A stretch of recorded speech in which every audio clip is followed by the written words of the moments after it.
2번부터 들어가겠는데요. 1번은 요약지 108페이지 있습니다. 이 환지 방식을 적용하는 사업장에서 사업을 하는 시행자는 미리 환지계획을 작성하게 되는데요. 이 환지계획은 중요하죠.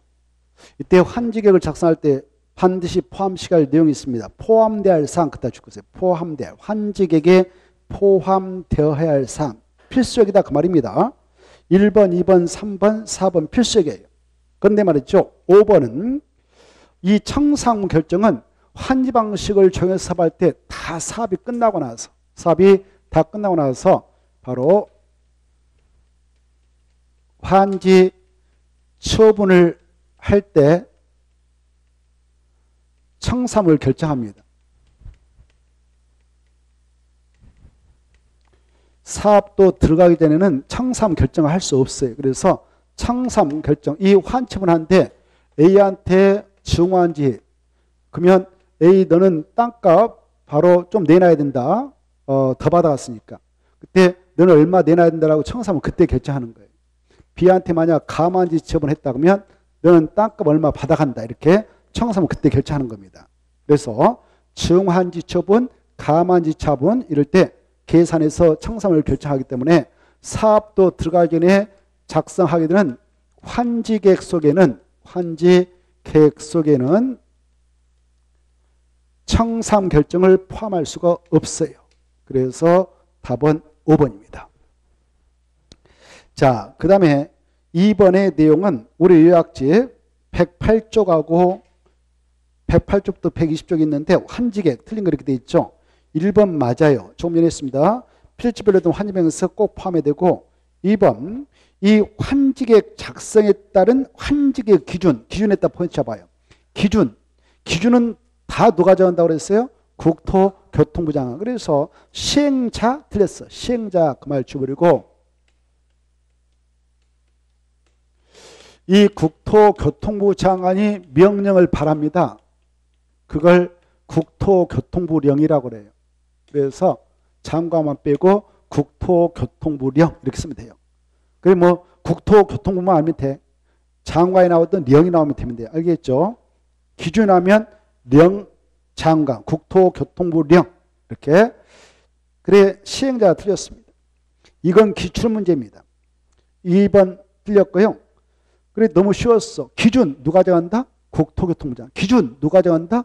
국토교통부. 그러니까 금방 답이 보였던 것이죠. 그 해에도 이거 기출문제인데 시행자가 틀렸고, 그 다음에 이 환지 방식을 적용하는 사업장에서 환지 방식을 적용할 사업을 다 끝내서 만든 조성된 토지 가격은 바로 세 가지 절차에 의해서 결정나왔죠. 5번 보시면 바로 감정평가업자 동원해서 평가를 하고 토지평가협의회 심의 거쳐서 결정합니다. 이렇게. 이때 토지평가협의회를 구성하고자 할 때에 그 필요한 사항은 해당 규약 중간 시행규를 정한다. 이건 맞아요. 3번. 그리고 4번과 5번은 꼭 아셔야 됩니다. 4번, 5번. 행정청의 안위 시행자. 그러면 밑에다 써봐요. 행정청의 안위 시행자는 대표로 토지 소유자 또는 도시벌잡이죠. 많이 있습니다만은 환지 방식을 정할 때 말이죠. 주로 토지 소유자 그들에 맞는 조합이 시행자가 되니까 행정청의 안위 시행자인 그네들이 조합이라든가 그네들이 환지를 작성할 때는 인가받아야 확정됩니다. 인가권자 중요하죠. 지종권자가 아니고 사업장을 관할하고 있는 시군구, 제준, 특도한테 가서 인가받는다. 맞습니다. 근데요, 행정청인 국가 지자체가 시행자이면 인가받지 않고 정한다. 이렇게 아시겠죠? 그 다음에 5번 잘 나와요. 환지 방식이 적용되는 그 구역에 조성된 토지 가격을 평가할 때는 반드시 토지 평가협의 심의를 거쳐서 결정나는데 심의를 거치기 위해 미리 감정평가업자라고 평가케 합니다. 평가가 1, 심의 2, 결정 3 이렇게 순서도 알아주십시오. 평가, 심의, 결정. 평가, 심의, 결정. 순서 중요하고 세 가지 절차 꼭 걸쳐야 된다. 이렇게 하십시오. 그 다음에 넘어가시고 바로 146페이지 4번 문제 보겠습니다. 4번 문제 보면 이것도 108쪽부터 120쪽에 있는데 환지계획 옳은 겁니다. 1번 시행자는 직권으로 환지 방식을 정하는 사업장에서 토지 면적을 조정할 필요가 있다 그러면 너무 적은 토지는 미안합니다. 땅값 받고 나가세요라고 환지 대상에 제외를 시켜서 환지 부정 조치를 할 수 있고, 또 괜찮은 땅은 좀 더 늘려서 중환지할 수 있고, 또 때로는 너무 큰 것은 줄여서 감환지할 수 있는 권한이 있습니다. 토지소유의 동의 없이. 그때 그 차익이 발생하면 청사물 계산을 주고받고 끝냅니다. 그래서 1번 시행자는 면적이 작은 토지는 너무 적은 토지가 되지 아니하도록 면적을 늘려 환지를 정한다. 이걸 중환지. 너무 적은 토지는 환지 대상에 제할 수 있다. 환지 부정을 할 수가 있습니다. 맞고요. 2번 이 토지 소유자가 신청합니다. 내 땅은 돈 받고 나갈래요. 이렇게 신청한다든가 시행자가 야, 네 땅 돈 받고 나갈래라고 동의를 받아낼 수가 있어요. 이렇게 신청과 동의하에 여기 A 땅인데 시행자한테 이자가 나 돈 받고 나갈 테니까 환지 정해주지 마세요. 또 시행자 너 돈 받고 나갈래? 그러니까 이렇게 동의서 줘버렸어요. 예. 아니면 신청을 제가 스스로 할 수도 있어요. 이렇게 토지소유의 신청이라든가 동의하에 환지를 주지 않으려고 할 때 이 안에 어떤 임차권자 등이 있다 그러면 임차권자의 권리도 존중해야 되니까 바로 이자의 동의가 꼭 있어야 환지를 정하지 않고 돈을 줄 수 있지, 이자가 동의 안 내면 환지 정해서 줘야 됩니다. 그게 중요해요. 그래서 2번 보시다. 토지소유 신청 동의에 의한 환지 부정의 경우 해당 토지 임차권자 등이 있으면 그 말이 있는 경우에는 임차권 동의 받지 않아야 된다. 꼭 받아야 된다. 꼭 받아야 돼요. 그렇죠? 받지 않아야 된다. 틀렸어. 반드시 받아야 된다. 그게 잘 나오고요. 그 다음에 3번 앞에다 입찰한지 이렇게 써놔요.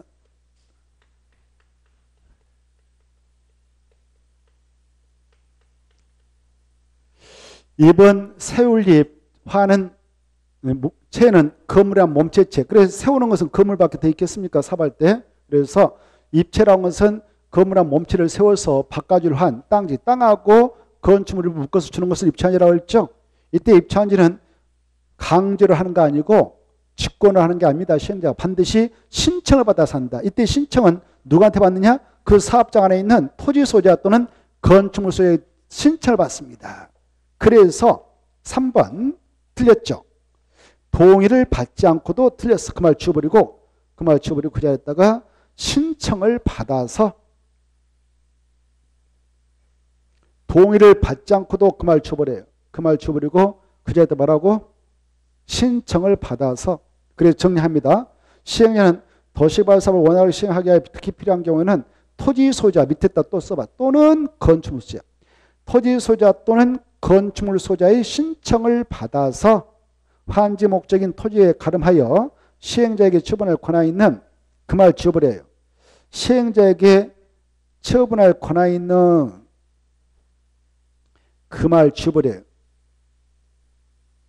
그 말 지워버리고 건축물과 건축물이 있는 토지 공유를 부여할 수 있다. 이 정도 받으시면 됩니다.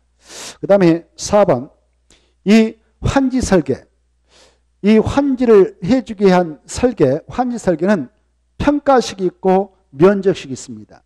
평가식은 그 사업을 하기 전에 종전 토지 가격과 개발에 의해서 조성된 환지 가격을 고려해서 설계하는 것을 환지 설계 방식 중 평가식이라고 하고, 이 면적식은 종전 토지 면적과 환지 면적 고려해서 설계하는 것을 면적식이라고 합니다. 토지는 면적도 중요하지만 가치가 더 중요해요. 가격. 그래서 가격을 중시해서 설계한 것을 평가식이라는데 우리나라에서는 평가식을 원칙으로 하고 외주로 면적식으로 설계를 하도록 하고 있습니다. 그래서 4번은 틀렸습니다. 면적식하고 평가식을 위치를 바꿔쳐야 돼요. 뭐가 원칙이다고요? 평가식. 자, 그래서 평가식을 원칙으로 하되 면적식을 외주로 적용할 수도 있다. 이렇게. 이 경우 하나의 환지계 구역에서는 같은 방식을 적용해야 되고요. 특히 입찰지, 종전 토지를 가지고 있는 자, 건축물을 가지고 있는 소유자가 나 입찰지 받고 싶어요. 그때 그 자에게 이제 구분 건축을 만들어서 건축물 일부하고 땅에 대한 권유를 묶어서 주는데 그때는 가격을 중요시해서 설계를 해줘야 돼요. 종전 땅값이 얼마였는가? 그리고 입찰지 신청했던 그 자의 종전 건축물 가격이 얼마였는가? 이걸 고려해서 입찰지 대상인 구분 건축물로 구분 건축물로 뭐 아파트면 아파트, 일대면 일대 이걸 바꿔주도록 해야 돼. 이걸 평가식이라고 그래. 평가식. 그래서 입천지를 설계할 때는 반드시 평가식을 정해서 설계해야 됩니다. 맞아요? 틀려요? 뒤에는 맞습니다. 맞습니다. 그 다음에 5번 봅시다. 시행령은 환지방식 조례는 도시발구역에 있는 조성토지 가격 아까 했던 것인데요. 가격을 평가할 때는 세 가지 조치가 필요하겠죠. 가장 먼저 뭐다? 감정평가업자의 평가 그따 주것이 1. 토지평가협의 심의 2. 결정 3 이렇게 나가죠. 그래서 틀렸죠.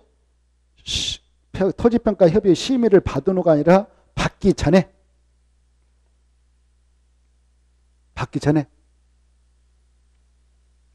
감정평가업자가 평가한 금액을 기준으로 해서 심의에 붙이고 결정한다. 아까 했습니다. 그리고 거기에 부동산 가격 공식 그 말 줘버려요. 부동산 가격 공식 그 말 주고 그랬다. 감정평가. 법의 이름을 감정평가 및 감정평가사 사자 써놓으세요. 감정평가사. 뭐 법의 이름은 중요한 거 아니지만 법의 이름을 정확히 써놓으세요.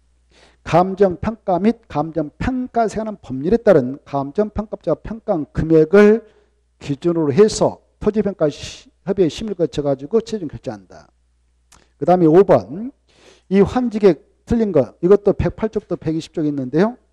1번 행정청이 아닌 시행자 그럼 뭐 조합이라든가 토지소유자 대표직 이런 시행자가 환지객 인가를 신청하고자 한다. 그럴 땐 미리 그 서류를 환지객 인가신 인가받으면 확정돼 버리니까 그 서류를 미리 공람시킵니다. 그리고 의견 듣습니다. 그리고 행정청의 시행자는 인가 안 받거든요. 그냥 자기가 스스로 확정하거든요. 그때 정하려고 할 때도 역시 토지소유자 임차권자에게 그 내용을 알리고 사본 일반에게 공람시켜서 의견 듣습니다. 이때 공람기간은 14일 이상 보장되고요. 공람기간 내 의견서가 들어올 거 아닙니까? 의견서 타당하면 반영해서 줘요. 그때 반영 여부 결정은 60일 내에 알려줍니다. 며칠이요? 60이면 답이 가요.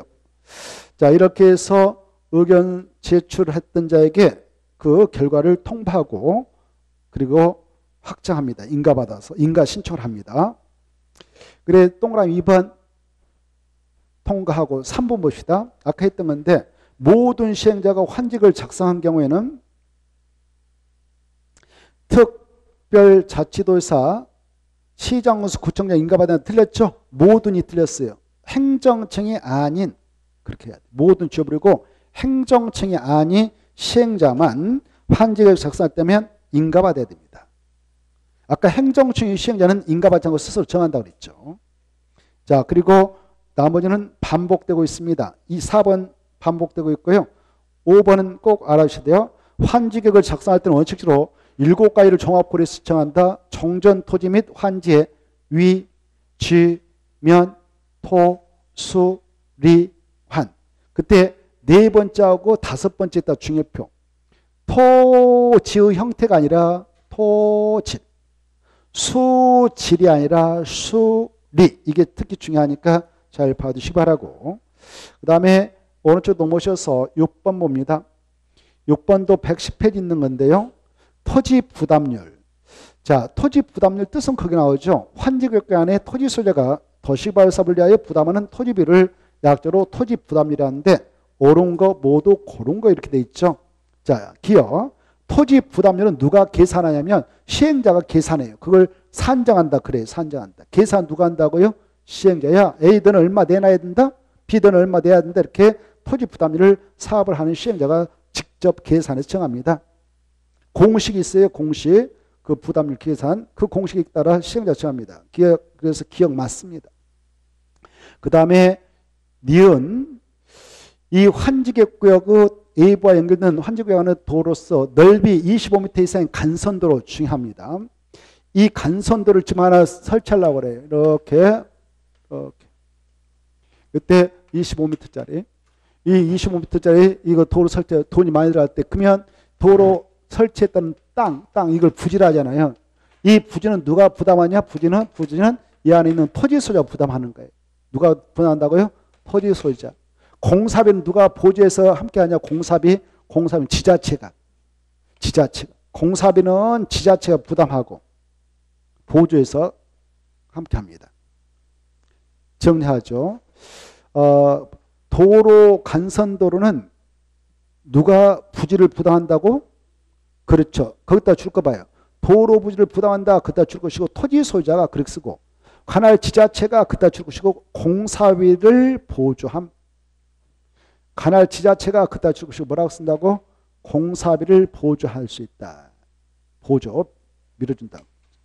공사비는 지자체가, 도로 부지는 토지 소유자가. 이렇게 디귿.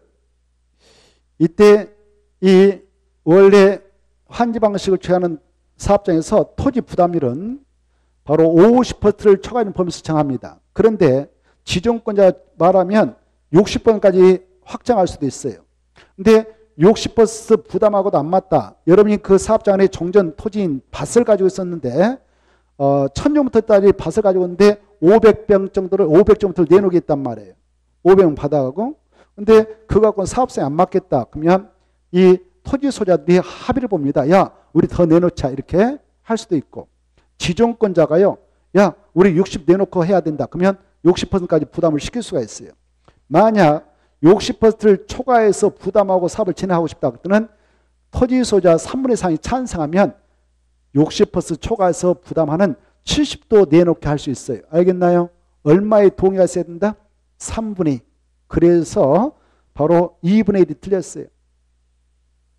3분의 2가 동의하면 토지 부담률을 70% 할 수 있다. 밑에다 줄 거 봐. 70% 할 수 있다. 밑에다 같은 말 쓰나요? 60%를 초과하여 정할 수 있다. 60%를 초과하여 정할 수 있다. 그 말로 같아. 몇 퍼센트를 초과해서 정할 수 있다고?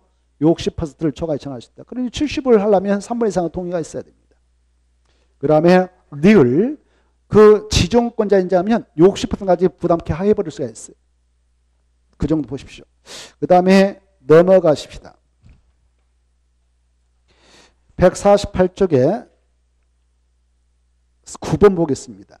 7번, 8번은 이런 건 너무 연연하면 문제 풀 때 좀 그래요. 참고로 한번 풀어보시고 풀지 않아도 될 것 같아요. 시험 나오면 찍어버리세요. 그 해에 27회, 24회 때 가장 어려웠던 문제예요. 고난도 40랑 중 제일로 최고 난이 높았던 거예요. 이런 거 다 틀렸어. 다 틀려. 그 해. 맞은 사람들 찍어야지 맞았어. 찍어야지. 이거 맞았더라도 합격하지 못했을 거예요. 왜 찍었어도 맞았으니까. 이거 아무튼 심심하면 풀어보세요. 9번 보겠습니다. 공법은요. 한글로 된 것만 풀어도 합격이에요. 한글로. 계산 문제 한 문제 두 문제 나올 수도 있습니다만 그러나 포기하고 그랬어요. 내가 수험생이라면 다른 과목도 마찬가지. 계산 문제는 포기. 할 필요도 없어. 한글로 된 것만 풀기도 바빠 죽겠는데. 시험장 가보세요. 정신없어요. 정신. 한글로 된 그 5가지 지금 풀기도 바빠 죽겠어. 근데 언제 계산 문제 갖고 하냔 말이에요. 계산 문제 가감하게 찍어버리세요. 떨어지면 그 다음에 했다고 하고.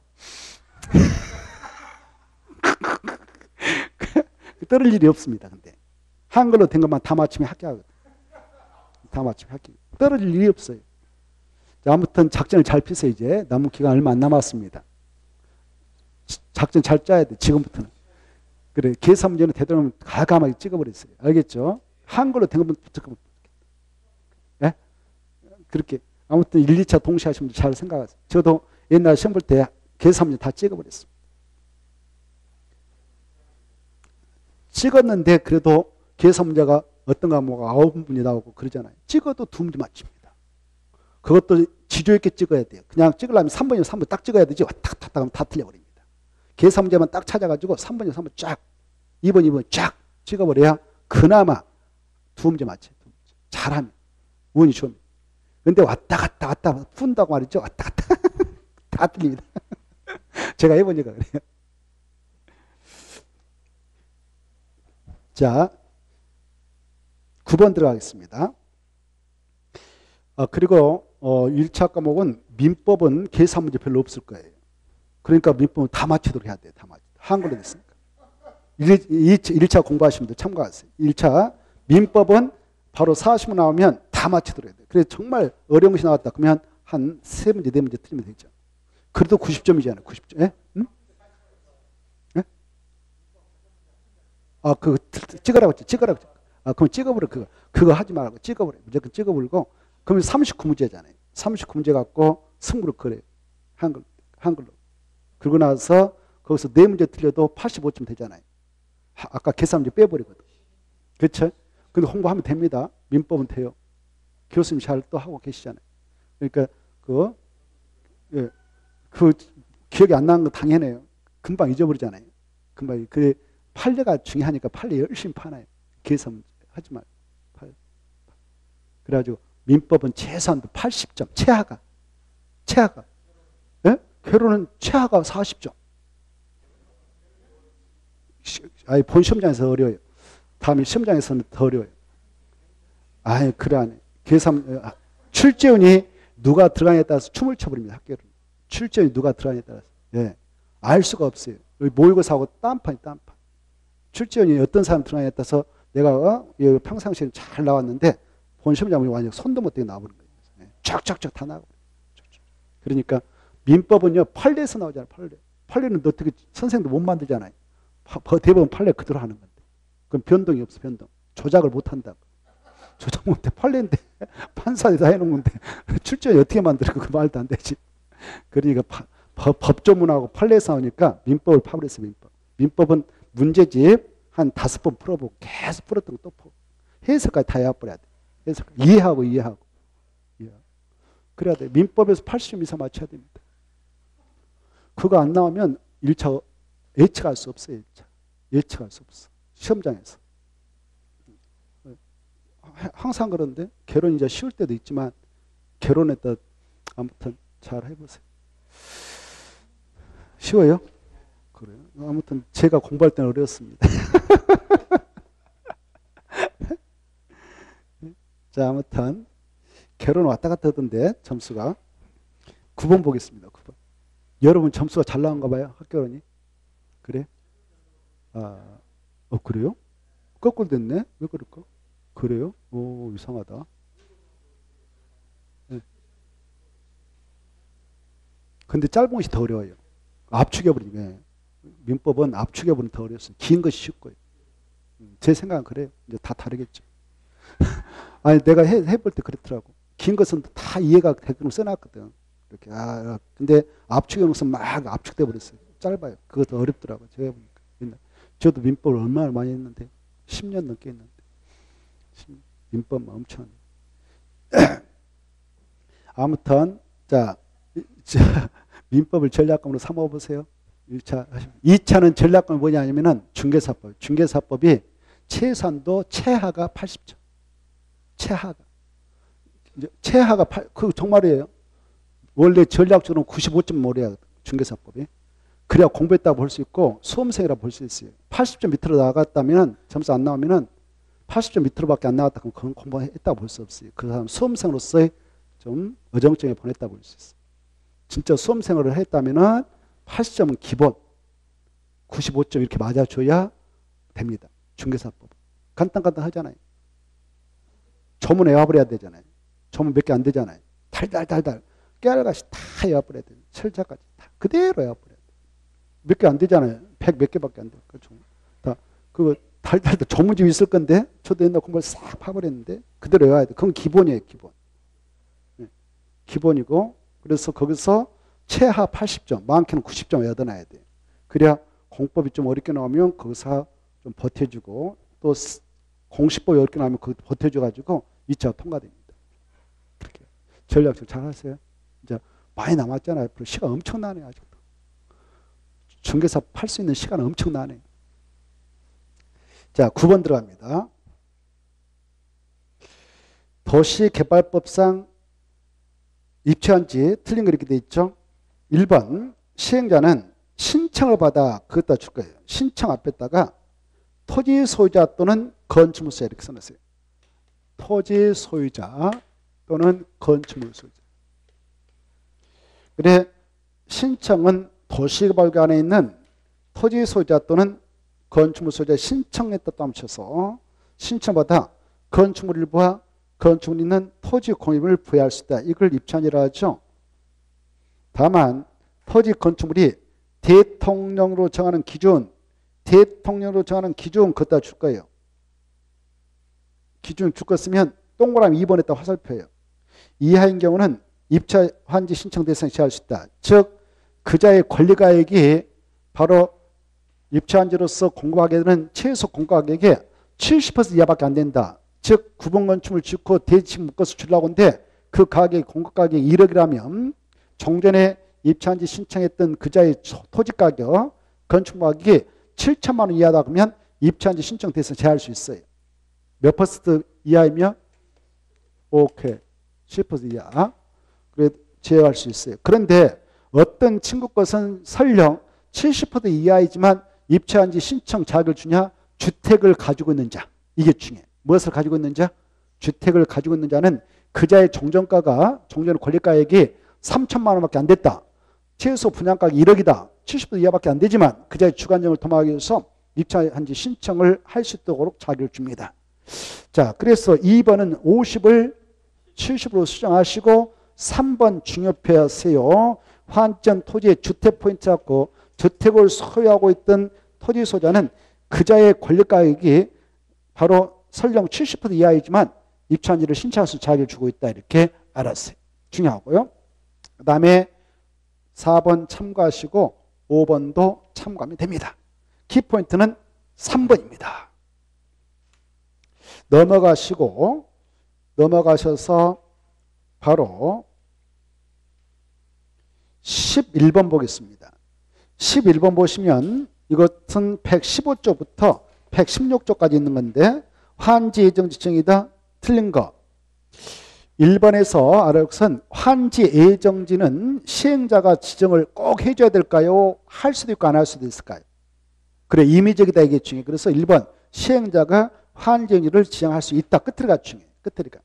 하야 한다고 틀립니다. 그때 어디다 정하냐?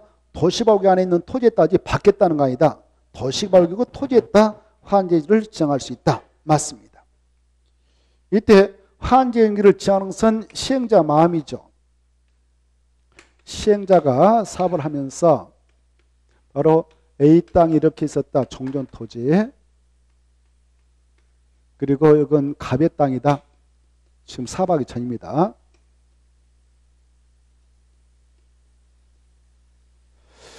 그리고 여기 이게 밭으로 되어 있는데 계단식 밭인데 새 논두리 밭두르기 있다 합시다. 그래서 공사를 해서 평지를 만들어야 되겠어. 그래서 이 공사를 하는 시행자가 A에게 야, 너 공사해야 되니까 잠시 사용수에 못해. 그런데 너 생존권 유럽을 다용 소지했다. 그래서 이 땅 대신에 여기 지금 갑의 땅은 평지니까 포크는 공사하지 않아도 돼. 그래서 여기다 찍어가지고 너 임시로 가서 여기 가서 사용수익만 해라. 라는 조치를 취해줄 수 있어요. 그러기 위해서 여기다 땅을 정해줄 수 있는데 이걸 환지 예정지를 지정해 줄 수 있다. 이렇게 표현합니다. 지정. 꼭 해야 된다. 할 수 있다. 할 수 있다. 이겁니다. 이때 이렇게 A 몫으로 이렇게 표시해서 환지 예정을 지정을 해 줄 수가 있는데 이건 임의적인 시행자 마음이에요. 그런데 보니까 여기 보세요. 여기 보니까 A 땅 속에 A 친구가 이 정도 밭에다가 임차권을 설정받아 행사하고 있어. 그때 야 A 친구의 임차권 몫은 여기야 라고 아울러 꼭 찍어는 줘야 된다. 이렇게. 이것은 의무적인 의무죠. 알겠죠? 환지 예정 지정은 임의적이지만 환지 예정지를 지정해 주고자 할 때 종전 토지 속에 임차권자의 부분이 있었다면 환지 예정지 땅에 있다 그자의 부분도 아울러 지정 꼭 해줘야 된다라는 것이 2번에 나옵니다. 2번. 그래서 1번하고 2번을 정확하게 이해하시고 짝짓기를 잘 드시기 바랍니다. 자, 그 다음에 이제 3번. 이 시행자는 말입니다. 사업을 할 때에 이렇게 자기 몫으로 야 이것은 내가 쓸 땅이야 라고 환지 예정 시행할 때에 채비 정도로 이 토지에다가 환지를 지정할 수 있어요. 법적으로. 이렇게. 환지 예정 시행할 때 채비 정도로 쓰겠다. 사업 비용에 충당해 쓰겠다라고 채비 정도로 지정을 할 수도 있다 없다? 있습니다. 이때 이제 이렇게 화환지 예정지를 지정했다면 그 효과, 이때 이 화환지 예정 지정했던 경우 채비용도로 찍었던 토지가 있다면 시행자는 이 사업도 들어가기 전에 공사를 하면서 또 공사 다 끝나고 나서 중공사를 받기도 전에도 이 땅을 사용도 할 수 있고 수익도 할 수 있고 처분까지도 할 수 있다. 세 가지 다 할 수 있다. 이게 중요해요. 알죠? 처분할 수 있다. 세 가지 다 할 수 있습니다. 그 다음에 여기 보세요. 이때 처분을 할 수 있게 이걸 사업하면서 화환지 예정 지정 후 처분했어. 이걸 여러분이 매입했다 합시다. 그러면 여러분은 언제 이 땅에 대한 소유권을 취하냐? 1. 화환청 공고일 다음 날에. 2. 소유권 이득을 마칠 때. 1번이 뭐였는데? 땡. 소유권 이득을 마칠 때. 알겠죠? 언제? 소유권 이득을 마칠 때. 근데 시행자가 이걸 처분하지 않고 그대로 고스란히 사업 끝날 때 가지고 있었어. 그러면 시행자가 결국 자기 땅이 되거든. 그때 법적으로 언제 소유권 취하냐? 화환청 공고일 다음 날에. 이해되죠? 자, 여기까지 알아두시기 바라고. 자, 그 다음에 보세요. 이 화환지 예정 지정 효과로서 여기 봐봐요. 이때 아까 이네들 이렇게 화환지 예정 지정해줬다면 법적으로 어떤 효과가 있냐? 여기 보세요. 이 화환지 예정지를 이쪽으로 지정받았던 A하고 A의 친구 임차권자는 이 화환지 예정으로 지정된 이 토지에 와서 사용과 수익만 할 수 있다. 뭔만 할 수 있다? 사용, 수익만 할 수 있다. 여기 보세요. 소유권은 취득했을까 안 했을까? 안 했다. 이게 중요해. 이게 소유권 변동이 있다 없다? 없으니까 A가 이 땅 주인인 거예요. 이해돼요? 등기소에는 관할 등기소에 가보면 이 땅 주소 지번 대고 토지 등기사항 증명서 발급받아 체크해보면 갑구란 을구란 표제부 갑구란 을구란을 보면 갑구란에 소유자가 고스란히 A로 그대로 공시가 돼 있어요. 알겠죠? 만약 여기 등기가 돼 있다면 여기 등기에 임차권자 것이 있다면 임차권도 을구란에 그대로 있단 말이에요. 그래 소유권 변동 없기 때문에 바로 이 A가 이 화환지 예정지를 가부 토지로서 지정받았다 하더라도 소유권을 취득하지 못해요. 그 대신 사용수권만 취득해서 행사합니다. 그런데 말입니다. 이쪽 토지에 대해서는 소유권을 A가 그대로 가지고 있고 처분권도 그대로 가지고 있지만 사용수권은 상실되어서 없다. 이게 중요해요. 알겠죠? 알죠? 무엇은 없다고? 사용수권은 상실돼서 없어졌어. 이쪽으로 넘어왔으니까. 그래서 여기 보세요. 화환지 예정지 지정이 있고 난 후에 그 A는 화환지 예정지로 지정받은 이 토지 와서 사용수가 할 수 있지만 이쪽에 가서 종전 토지 가서는 사용수 못한다. 이거 꼭 알아주세요. 이때 값이 자기 토지라 해서 왜 내 땅 들어와서도 사용수에 나가? 못합니다. 참고 받아들임이 수능무가 있다. 사용료도 못 받는다. 그렇다고 해서 이 땅에 대한 소유권을 값이 상실한 거 아니다. 바로 그대로 값이 가지고 있다. 소유권자다. 이렇게 알았어요. 자, 그래서 그 내용을 보겠는데 4번 봅시다. 3번 사업 비용 충당하기 위하여 화환지 예정지를 채비용도로 지정할 수 있고요. 4번 정전 토지 임차권자는 화환지 예정지 지정 이후에도 화환청은 공고된 날까지 정전 토지를 사용수익할 수 있다 없다? 없다 그래야 되죠. 이 토지는 사용수익 못하죠. 자, 그래서 이따가 틀렸고 그 다음에 5번 화환지 예정지를 지정한 경우에 해당 토지 사용에 장애물이 그 토지에 있는 경우 그 토지의 사용 시작할 날을 따로 정해 주셨어요. 여기 화환지 예정지를 정해줬는데 일부 좀 문제가 있다. 그러다가 야 언제부터 다시 사용수익해라 라고 사용수익 시작한 날을 따로 정해서 알려주면 됩니다. 그 다음에 12번에 이것은 115쪽부터 116쪽에 있는 화환지 예정 지정인데요. 틀린 거. 이 화환지 예정 지정 처분은 임의적 처분이 꼭 필수로 해줘야 할 처분은 아닙니다. 할 수도 있고 안 할 수도 있다. 맞아요. 그리고 2번 화환지 예정을 지정하려면 이 토지소 임차권자에게 개별적으로 야 화환지 예정 이취 면적 어디야? 효력 발생 시기는 언제야? 라고 알리면 되지. 바로 전체가 모든 불특정 다수에 알 수 있도록 하는 공고 절차는 필요 없습니다. 개별적으로 알려줍니다. 3번 이때 여기 보세요. 여기 이렇게 시행자가 직권으로 A 땅에다가 화환지 예정을 A축 몫을 지정해서 딱 해줬어요. 그런데 여기 보니까 가부 땅인데요. 가부 땅에 이렇게 또 이 정도의 땅을 갑의 친구가 입찰권을 설정하고 행사하고 있었어요. 그런데 여기다 화환지를 증여해버렸다. 그럼으로써 여기 방해를 받고 있다. 그럴 때는 갑의 토지 임차권자도 바로 권리 조정을 요구할 수 있어요. 야, 이미 줬던 임대료, 지료 너무 안 줬으니까 좀 깎아주라. 이렇게 감액을 요구할 수 있고 이렇게 할 수 있어요. 이런 것들을 바로 용익권자의 권리 조정이라는데 이런 의사표시는요. 환지 예정지 지정 효력 발생부터 언제까지 행사해야 되냐? 60일이 해야 돼. 60일. 언제까지 한다고요? 60일. 60일이 지나면 할 수 없도록 규제합니다. 권리에 잠자고 있는 자 보호해주지 않겠다라는 취지에서 기간을 정해놓고 있어요. 60일이 지나기 전에 의사표시해라.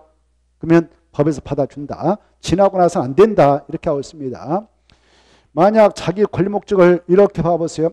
아예 여기다가 딱 이렇게 환지 예정을 지정함으로써 이렇게 A 몫으로 환지를 증여함으로써 갑의 친구인 그 임차권자가 자기 권리 목적을 달성할 수 없겠다 싶으면 계약 기간 중임에도 불구하고 이것을 이유로 들어서 계약 해지하고 권리 포기 나갈 수 있습니다.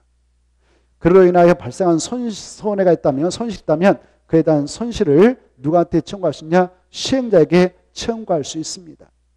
이게 중요해요. 누구한테 청구할 수 있다고? 시행자에게 청구할 수 있다 없다? 있다가 중요해요. 그래서 시행자가 일단 대입 변제해주고 그로 인하여 만약 값이 이익을 받는 바가 있으면 갑한테 구상해서 받아들이면 된다. 이렇게 알아두세요. 자, 그래서 3번 맞고요. 60일이 지나면 못한다는 겁니다. 그리고 4번 환지예정지 지정되면 정전 토지에 관한 토지 소자, 임차권자 등은 정전 토지에 대해서는 두 가지만 못합니다. 사용수익만 금지되죠. 처분은 토지 소자 할 수 있잖아요. 그래서 처분이 들어가서 틀렸습니다. 환지예정지에 대해 소유권을 취득한다. 틀렸죠. 취득하게 된다가 틀려서 되지 않는다. 그래야 되죠.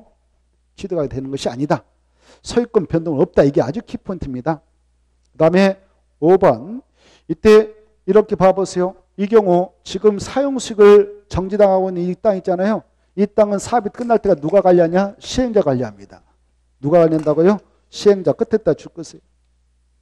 넘어가시고 13번. 자, 이것은 117조부터 120조까지 있는 건데요. 환지처분이다. 틀린 거. 이 환지처분은 도시개발사업을 환지방식 통해서 다 끝냈다. 끝냈다면 이 시행자가 사업을 다 끝냈단 말입니다. 토지 구역정리 사업에서 다 끝냈다.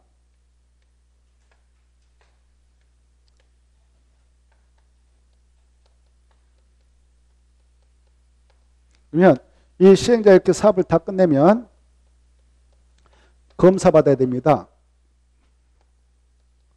이 검사는 누가 내주냐? 지정권자 내주죠. 그래서 지정권자한테 가서 받아야 돼요. 그래서 지정권자가 인가 받아갔던 실시격도로 공사 끝났다. 그러면 중검사 내주죠. 그리고 공사 완료하고 공고합니다. 근데 지정권자 지가 시행자였어요. 여기 보세요. 지정권자 지가 시행자였다면 중검사를 자기한테 받을까 안 받을까? 안 받죠. 공사가 완료되면 바로 공고하고 그 다음 단계 넘어가는 겁니다. 알겠죠? 이때 지정권자가 아닌 시행자가 지정권자의 중검사 받았다면 그날로부터 60일 이내 바로 땅 다시 주는 환첨을 해줘야 돼요. 그리고 지정권자 지가 시행자였다면 공사일로 공고일로부터 60일 이내 환첨을 해줘야 됩니다. 이때 환첨은 무슨 계획대로만 해야 되냐? 환지 계획대로만 해야 된다. 이게 중요해요. 무슨 계획대로 해야 된다고요? 환지 계획에서 이미 싹 환지 배치도가 나와 있거든.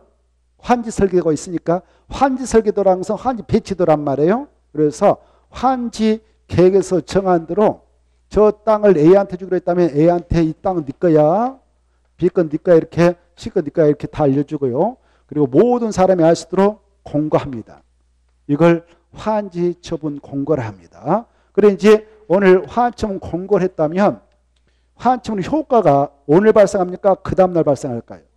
다음날. 그렇죠. 그래서 다음날 환처분 공고일 다음날에 그 효과가 발생해서 환지계에서 정해진 이 토지는 언제 종전토록 한자냐? 환침 공고일 다음 날에 종전토록 한주돼서 종전 토지에 있는 소유권이 환지로 이전되어 환지된 소유권을 각각 취득하고 있습니다. 그 내용을 이해하면서 들어갈 필요가 있습니다. 14번 보십시다. 13번.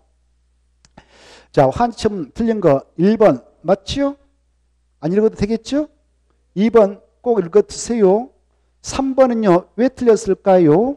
다음 날에 빠졌죠? 공고된 날의 다음 날. 그래야 돼요. 아주 중요해요.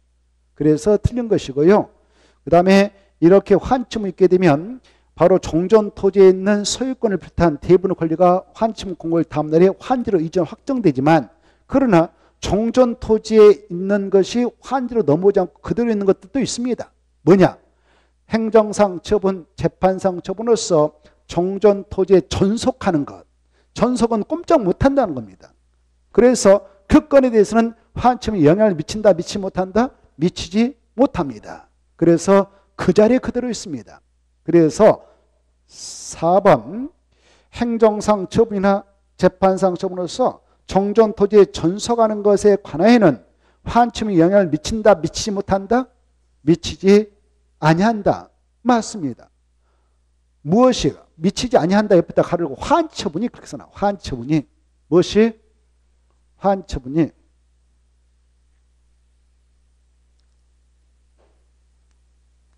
시험에서 미친다 그러면 틀린 겁니다. 미친다 그러면 틀리는 거예요. 미치지 아니한다 그래야 돼요. 전속했다 포인트 잡고요. 전속, 핵심 용어가 전속이니까. 그 다음에 5번. 이때 환처분 효과로서 종전 토지에 있는 권리 중 어떤 것은 소멸되냐? 환지를 받지 않기로 되어 있는 토지에 있는 권리. 여러분이 그 사업장 안에 종전 토지를 가지고 있습니다. 환지 안 받고 돈 받고 나갈래요. 이런 사람 있잖아요. 그 토지에 있는 권리는 깨끗하게 법적으로 소멸 처리합니다. 소멸되는 시점이 중요한데요. 언제 법적으로 소멸된 걸로 간주해버리냐? 오늘 환청 공고가 있었다면 오늘 환청 공고일이 끝나는 때, 오늘 24시간 딱 끝나면 땡! 없어지는, 깨끗하게. 그래야 그 다음날에 환지를 받은 친구들이 깨끗한 소유권을 법적으로 취득해 가거든요. 그래서 5번 공고된 날의 다음 날이 끝난 때 들려요. 공고된 날이 끝난 때다. 이게 중요해. 맞고요. 14번은 지문 3번만 보고 넘어가겠습니다. 지정권자인 시행자는 60일에 환첩을 하는데 언제부터 60일 해야 되냐 아까?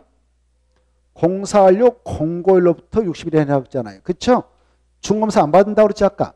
자기가 지정권자가 중공사권자니까 자기는 중공사 받지 않아요. 이해돼요?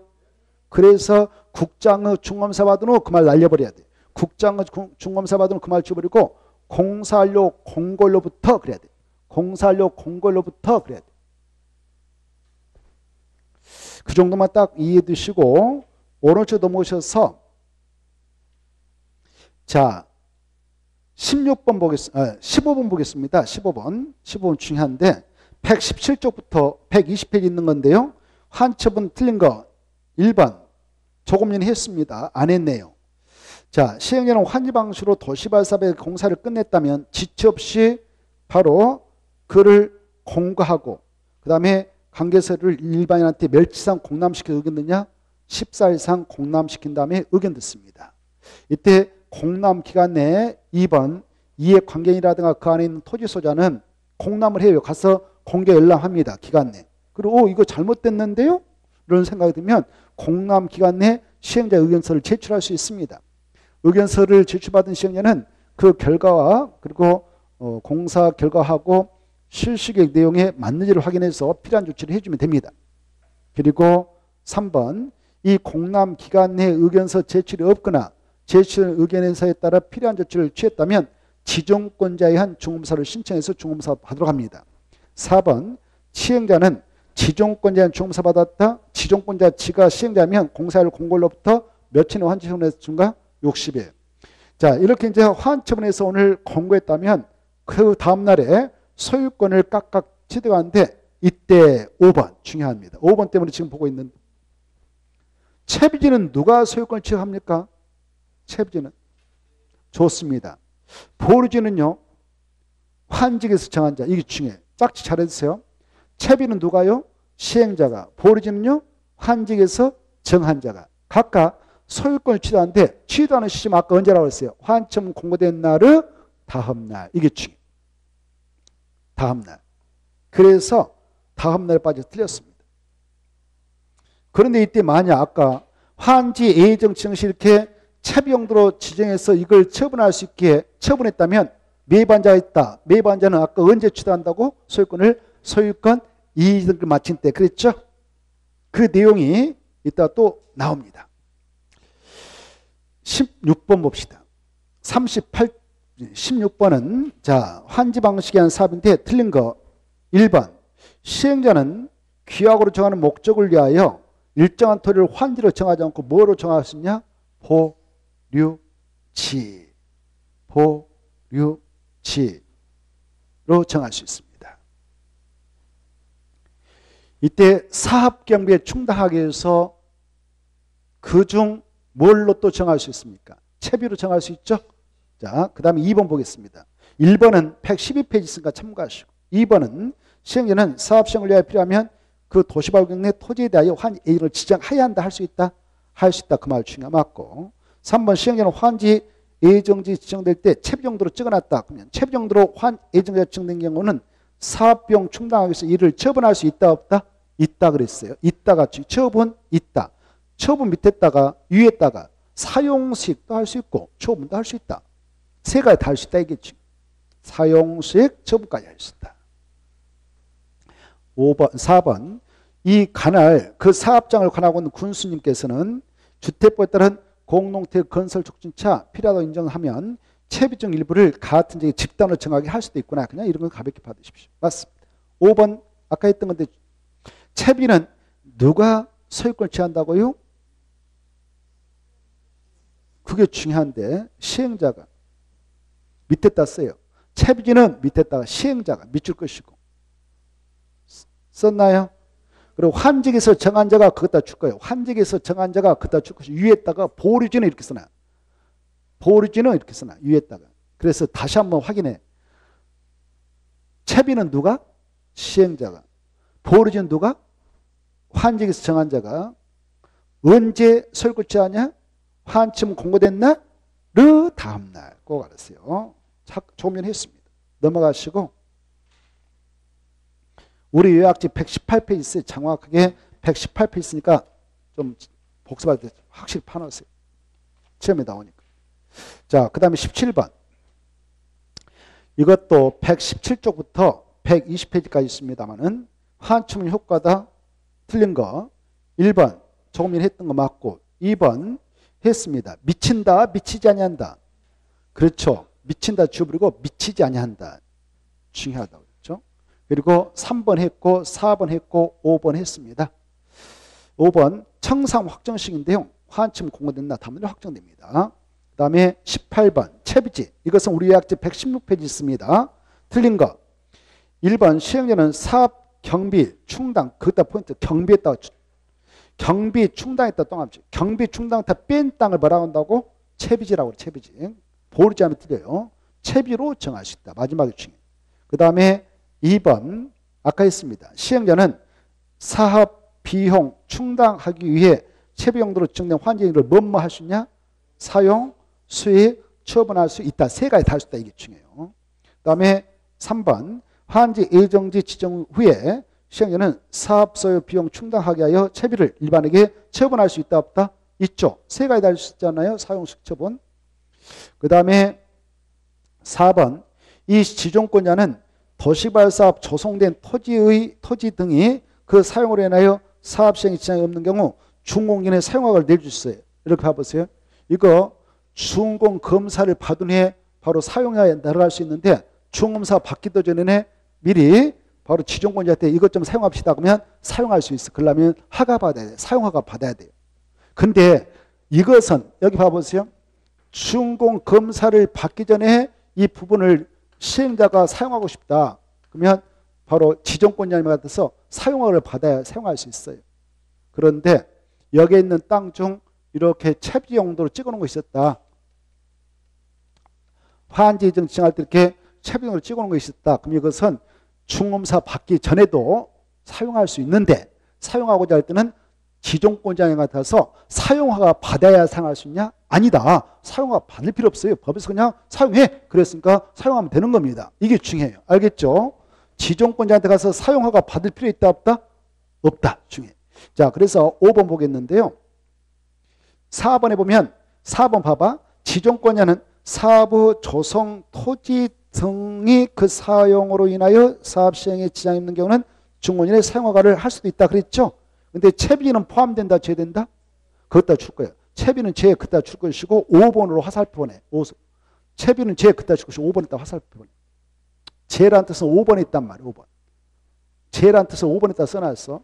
무슨 뜻이냐? 제가 시행자는 준공전에는 지정권자의 사용허가를 받지 않고도 채비지를 사용할 수 있다 없다? 있다 그래야 돼. 있다. 없다 틀렸어. 있다. 사용허가 받을 필요 없어요. 이해돼요? 자, 그래서 5번이 틀렸습니다. 참고로 18번은 기출문제였습니다. 자, 그 다음 넘어가서 보시면은 19번 보겠는데 19번은 119쪽에 있는 상으로서 청상입니다. 틀린 거 1번 환지를 정하거나 그 대상이 제된 경우 환지를 정할 때 두 가지가 있죠. 증환지도 있고 감환지도 있고 또 적절하게 주게 되는 적응환지도 있어요. 적응환지는 주고 받을 것 없어. 청상은 그냥 줄량 딱 준 것이 적응환지라고 했죠. 증환지 더 늘려주는 거, 줄량보다 더 준 거. 이때는 청산을 내놔라 해서 받아갑니다. 감환지는 바로 줘야 할 양만큼 더 주지 않고 줄여준 거죠. 그때는 청산을 받아가라 해서 주는 거예요. 그래 환지를 정하거나 그 대상이 취한 경우 바로 그 가부족은 금전으로 청산해서 정리해 줍니다. 맞습니다. 2번 가소 토지에서 너무 적은 토지에서 환지 대상이 취된 토지에 대해서는 청상을 교부할 때 청상을 결정해 줄 수 있어요. 원래 청상음을 결정할 때는 환지 처분을 하는 때 결정합니다만은 환지 대상에서 취한 토지는 환처분 자체가 없기 때문에 환처분을 할 수가 없어서 청상을 교부할 때 결정해서 주면 되는 겁니다. 3번 토지 면적 규모를 추정할 필요가 있을 때 환지를 정하지 아니한 토지에 대해서는 환지처분청이라도 청산 미리 교부할 수도 있습니다. 원래 청상음은 중환지, 감환지, 적환처분을 했다. 또는 바로 환처분 공고일 다음 날에 청상이 확정되기 때문에 확정된 청산을 환지처분 공고 후 일괄 징수, 일괄 지급해 주는 것이 원칙이고요. 이자를 붙여서 분할 지급과 분할 징수를 할 수도 있어요. 그러나 환지를 정하지 아니하려 된 토지에 대해서는 환처분 자체가 없으니까 청상음을 바로 미리 줄 수도 있다. 교부할 수도 있다. 환처분을 하기 전에 미리 줄 수도 있다. 이렇게 하십시오. 3번 맞고요. 4번 잘 나온데요. 있다 없다. 아까 그쵸? 없다가 틀렸고 있다. 중요합니다. 2번 나왔습니다. 청상무 소멸시는 5년이다. 꼭 암기하시고 20번 보겠습니다. 자, 이 도시개발법상 환지방식 사업시행에서 청산이다. 틀린 거. 이것은 117쪽부터 119쪽까지 있는 사항인데 1. 청상무 환첨을 할 때 결정하지만 환첨 공고일 다음날 그에 따라 또 감쳐. 그가 환첨 공고일을 그에 따라 또 감쳐서 환첨 공고일을 그가 뭐다고요? 환첨 공고일을 다음날에 확정됩니다. 그리고 2번 통과, 3번 통과 조금 전에 했고 4번 중요하지만 통과, 5번 조금 전에 했죠? 몇 년간? 5년간 넘어가시고 그 다음에 1번, 2번, 3번 풀고 마치겠습니다. 도시발전권입니다. 다. 이 도시발전권은 121쪽부터 122쪽 있는데 꼭 시험에 나옵니다. 옳은 거 이렇게 돼 있죠. 1번 도시발전권의 매입 의무자가 안자가 이 우리 도시개발채권이라고 하는 것은 도시발 사업에 필요한 자금 조달차 또는 도시콘객 시설 사업에 필요한 자금 조달차 시도사가 발해서 팝니다. 이때 사가라 사가면 안 사가니까 매입 의무자를 법에서 딱 규정하고 있죠. 이 국지전공이 사업을 하게 되는 시행자였는데 이자하고 도급계약을 체결해서 공사 따고 싶은 사람들은 채권 사야 됩니다. 그리고 민간 시행자가 될 수 있는 자격자 있었잖아요. 민간 시행자가 될 수 있는 자격자 지정권자가 야 너 사업 시행자 돼 딱 찍어주면 그때 이 친구도 사야 됩니다. 알겠죠? 그 다음에 하나 들어보세요. 하나 이 국토개법상 개발행 허가를 받아가던 자가 6명 있어. 건공 토토토물 들어봤나요? 이 6명 중 6명 다 채권 사는 게 아니고 토지 형질 변경 허가를 받은 자, 이 자만 사게 돼 있어요. 알겠죠? 이때 사야 할 양이 예컨대 이 정도다. 근데 10개 사갔다. 예를 들어서 그러면 초과했죠. 또는 중도의 상환 받아갑니다. 돈 받아라 이렇게. 알겠죠? 그리고 사야 할 의무가 없는데 몰라가지고 사갔어. 그때도 중도의 상환 받아갑니다. 그렇지 않고는 상환 기간이 도래하지 않고는 중도의 상환을 안 해주거든요. 이 상환 기간이 5년 이상 10년을 보면서 조례로 그 기간이 정해져 있습니다만 아직 상환 기간이 도래하지 않았다면 중도의 상환받지 못해요. 그럼에도 불구하고 초과해서 매입했다든가 사야 할 의무자가 아닌데 사버렸다든가 그러면 중도의 상환 받아갈 수가 있다. 이렇게 이해를 해두시면 되겠는데 그 내용이 1번입니다. 더시발 채권의 매입의무자가 아닌 자가 착오로 채권을 매입했다면 채권 중도에 상환받아갈 수 있다 없다? 있다. 맞아요. 2번 이 시도사가 더시발 채권을 발행할 때 너무 문별에 몽땅 발행해서 지자체 감당 못하고 부도나분이 안 되니까 발행 총회 상환 방법 이율 이런 것들을 승인받도록 되어 있어요. 누구한테 승인받을까요? 행정안전부장관. 그래서 국장 틀렸습니다. 그리고 3번은 3년이 아니라 5년. 5년부터 10년 사이에서 조례로 정한다. 이것도 꼭 알았어요. 조례로. 그 다음에 소멸시 어마어마하게 중요합니다. 상환이 도래했는데 원금을 안 찾아갑니다. 몇 년 동안 안 찾아가면 잠자고 있는 자, 권리에서 잠자고 있는데 보호받지 못하는 소멸시가 적용되냐? 원금은? 아니, 5년. 이자는 2년. 그게 아주 중요해요. 원금은 몇 년? 5년. 이자는 2년. 그렇죠? 그래서 3년 틀렸고요. 5번. 이 도시발채권을 우리가 샀어. 사야 할 의무자가 돼가지고. 샀다면 매입 필증, 즉 샀다는 필증을 바로 법에서 정하고 있는 기관에다 갖다 제출해야 돼. 우리가 샀다. 그러면 제출받은 자는 매입 필증을 보관하기를 5년 동안 보관하고 있어야 됩니다. 몇 년 동안? 5년 동안 받으세요. 3년이 틀렸습니다. 그 다음에 2번 도시발채권 옳은 거 이렇게 돼 있죠. 1번 마지막에요. 도시개발채권을 발행할 수 있다. 그거다 줄 거예요. 도시개발채권을 발행할 수 있다. 1번 앞에 있는 거 싹 갈피쳐버려. 다 틀린 소리거든. 그러면 도시개발채권을 누가 발행하냐? 시도사. 그렇게 써놔요. 누가 발행한다고? 시도사가. 그래서 시도사가 도시개발채권을 발행할 수 있다. 앞에 있는 말은 다 틀린 거예요. 그 다음에 2번 아까 했습니다. 누구한테 승인받는다고요? 행정안전부장관. 3번 이자 몇 년이다고요? 2년이다. 그렇죠? 3년 틀렸고. 4번 아까 누가 최종으로 정한다고 그랬어요? 조례가 정한다고 그랬죠? 그래서 기획재정부장관이 틀렸고요. 지자체 조례. 기획재정부장관이 따로 정하고 고지한다. 틀렸어요. 조례로 정한다. 5번 맞습니다. 거기에서 5번 개발행 허가할 때 개자 앞에다 써봐요. 개자 앞에다가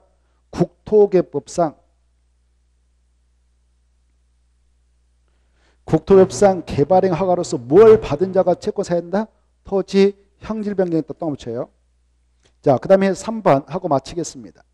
도시발채권이다. 이것도 121쪽부터 120쪽 있는데 틀린 거. 1번 아까 했습니다. 상환은 5년부터 10년 사이 조례 정한다. 그랬죠? 그래서 2년이 틀렸고 나머지는 반복되고 있기에 통과. 4번 하나 볼까요? 4번이면 도시발채권은 무개명으로 발행할 수 있다. 맞죠? 밑에 씁니다. 또는 등록기관에 등록해서 또는 등록기관에 등록해서 121쪽하고 122쪽 있다고 그랬죠?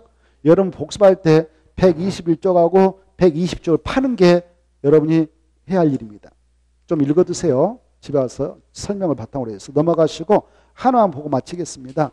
4번에 5번 질문만 보고 마치겠어요. 5번. 아까 했던 건데요. 안 했던 것이네. 4번. 네, 5번. 도시개발 사업에 관한 비용 부담에 대해 대도시장과 시도사 간의 협의가 이루어지지 않았다. 성립되지 않았다. 그러면 누가 결정했다느냐? 이 시도사라든가 대도시는 지방자치청이라고 하거든. 이 지방자치청을 관리하고 그네들의 분쟁을 조정한 자가 행정안전부장관이에요. 누구다고? 행정안전부장. 그래서 기획재정부장관이 틀렸습니다. 그리고 5번의 지문 1번만 보고 마치겠습니다. 5번의 지문. 시행자는 도시개발 사업 시행으로 사업 시행 후 토지가액 총액이 사업 시행 전의 토지가액 총액보다 줄어든 경우 그 차액에 해당하는 강가 보상입니다. 강가 보상을 토지 종전 토지 소유자 임차권자에 지급해야 한다. 거기에서요, 이 강가 보상은 누가 시행자일 때만 지급하는 문제가 발생하느냐? 행정청인 시행자일 때. 그래서 첫머리 시행자 할 때 시자 앞에다 첫머리 앞에 있잖아요. 시자 앞에다 행정청이 그렇게 써요. 첫머리 따. 행정청인 시행자는 국지를 말해요. 국지. 누구를 말한다고? 국지.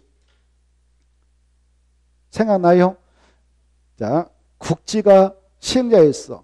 이때 환지 방식을 적용해서 사업을 하겠느라고 개발을 수립할 때는 원래 개발계획 수립하기 전부터 그 대상 토지 면적의 3분의 2 이상에 해당하는 토지 소유자의 동의와 토지 소유자 총수 2분의 3의 동의를 받아서 개발계획 수립해서 개발합니다.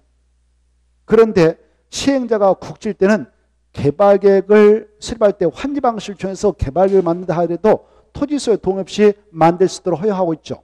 이때 국지인 그 행정청의 시행자가 토지 소유 동의 없이 환지 방식을 통해서 사업을 했는데 도시개발 사업을 하기 전에 그 구역 내 토지가액 총액이 100억이었건만 사업이 다 끝나고 나서 다시 평가해 보니까 90억으로 줄어들었어. 10억. 원래 땅값이 더 올라가는데 공공률을 지나치게 몽땅 확보하고 나면 이런 현상이 발생했다면 그 10억이라는 줄어든 가격만큼 그 안에 있는 토지 소유자 임차권자에게 법에서 정한 계산 방식을 통해서 보상해 줍니다. 그걸 강가 보상이라고 해요. 강가 보상. 뭐라 한다고? 강가 보상. 이렇게. 이것은 무슨 방식을 정해서 사업할 때 등장하냐? 환지 방식. 무슨 방식? 환지 방식. 수용사 방식은 등장하지 않습니다. 그리고 청상방은 전혀 별개 문제예요. 내가 가만지 받아가지고 시행자한테 청상 받아왔어.